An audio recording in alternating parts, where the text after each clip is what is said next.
Hey, Greg here again. I just wanted to talk about this electric snowblower I built. It's a 1971 Aaron snow throw. It used to have this gas engine here. It's a flathead engine. I think it's like 7 horsepower. It sucked down gas like you wouldn't believe, and it was very loud, but it still ran.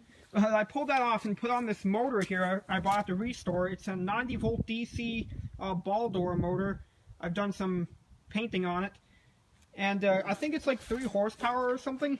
And I have it running off this treadmill controller here, which happens to give out the perfect amount of voltage to run it off of.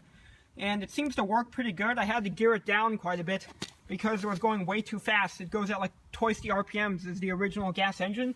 The only problem is, as it's 90 volts DC, I don't have a battery that can drive it, so I have to keep it plugged in. But I'll turn it on here with this little potentiometer here so you can hear what it sounds like.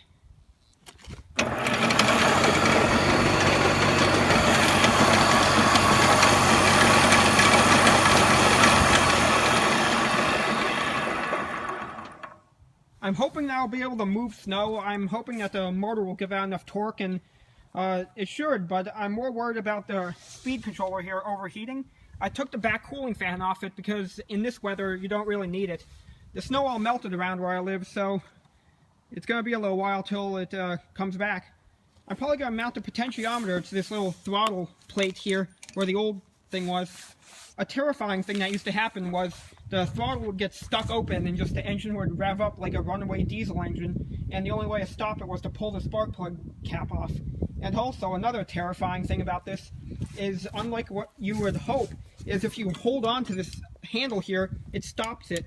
So if you were to just start this thing up, rev it, have it running, and let go of this handle here, it will just drive forward until it hits something and pulls it in and grinds it up and throws it out.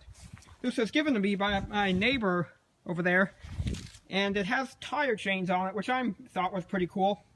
But, well, and also you want to make sure you don't get your hands near that belt. That's something I'm going to have to be careful of. I'm probably going to see if I can make a cover out of like a plastic bucket here. The thing there is my metal foundry oil burner. I'll cover that in another video. But yeah, I'm hoping to test it out. I'll get a video of it if it works. I'll see you guys later.